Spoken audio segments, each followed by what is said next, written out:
Hello, some viewers. How are you all? Welcome back to another video.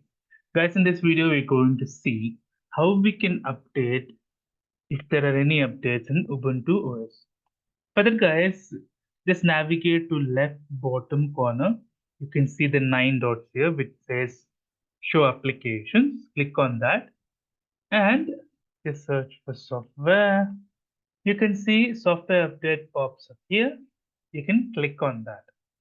So it will actually show you what and all you have to update. So now it checks for updates.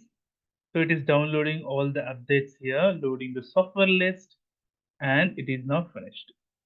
It is downloading few more things, and it is also saying like update software has been issued.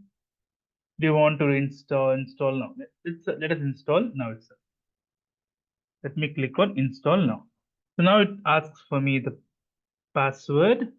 Now I'll enter the password. Click on authenticate. Now it will install the updates. That's it for the video, guys. If you like the video, please click on like. If you're a new viewer, please click on subscribe. Till then, guys, take care. Have a great day. Bye.